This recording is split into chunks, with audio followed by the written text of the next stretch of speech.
Mars SMA Negeri 1 Jambu Darat. SMA 1 Campur Darat, SMA Cadar. Kembangkan semangat, selalu berkobar. Wujudkan visi misi, semakin berkibar. Bangun insan beriman, mencetak generasi berprestasi berbudi luhur. Hakikat manusia pada dasarnya ada dua, yaitu sebagai makhluk individu dan juga makhluk sosial.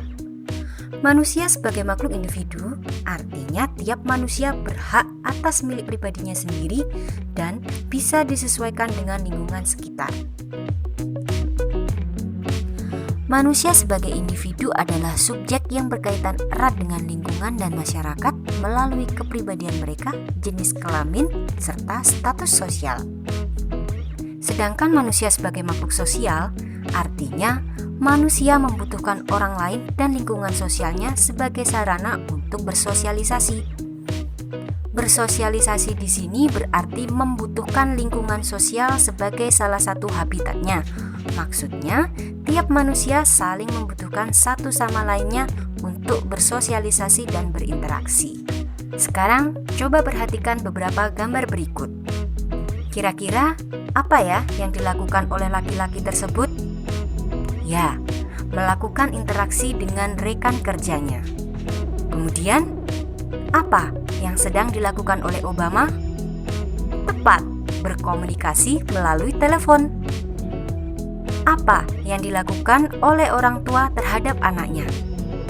Memberikan pengenalan, mengawasi, dan dukungan kepada anaknya. Berikutnya, mengapa mereka bergaya seperti itu dan bagaimana solusi untuk menangani kasus ini? Nah, kita akan cari tahu lebih lanjut lagi bersama saya, Ibu Cahyani Tias, dalam belajar sosiologi asik, aktif, sportif, intelijen, dan kreatif. Dari gambar-gambar tadi, apa yang bisa kita temukan terkait sosiologi?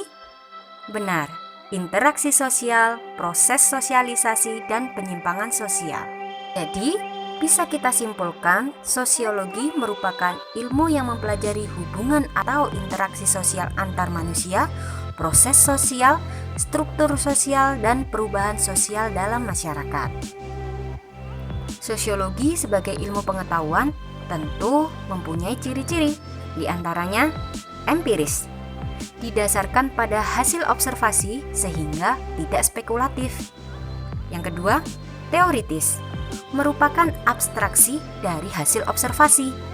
Ketiga, kumulatif, artinya teori yang ada diperluas dengan tujuan memperkuat teori yang sudah ada. Dan yang keempat, non-etis, tidak mempertimbangkan dari sisi benar ataupun salah. Tahukah kamu, ternyata sosiologi berasal dari ilmu filsafat? Untuk lebih jelasnya, perhatikan diagram berikut.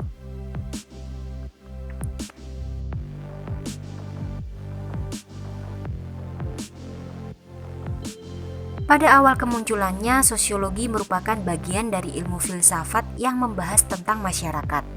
Kemudian, pada abad ke-19, muncullah filsafat sosial yang merupakan cikal bakal dari sosiologi dan dilanjutkan dengan lahirnya ilmu sosiologi.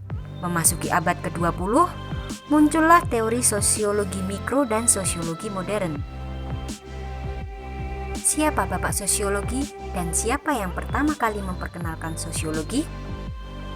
Barangkali di antara kalian ada yang tahu siapa dia? Ya, beliau adalah Auguste Comte, lahir di Prancis pada tanggal 17 Januari 1798. Beliau adalah seorang filsuf Perancis yang dikenal karena memperkenalkan bidang ilmu sosiologi serta aliran positivisme. Istilah sosiologi pertama kali muncul pada keterangan sebuah paragraf dalam pelajaran ke-47 Cours de la Philosophie atau kuliah filsafat karya Auguste Comte.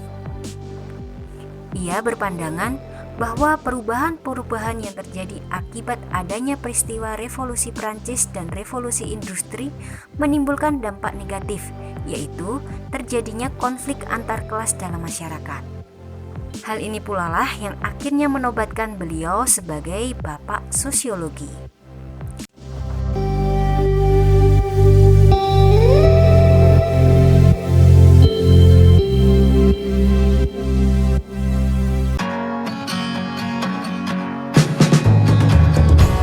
Dari sedikit ulasan mengenai pengertian sosiologi ini, kira-kira dapatkah fenomena berikut menjadi objek kajian dalam ilmu sosiologi?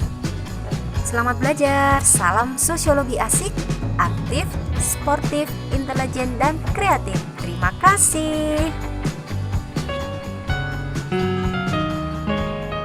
Mars SMA Negeri 1 Jambu Darat.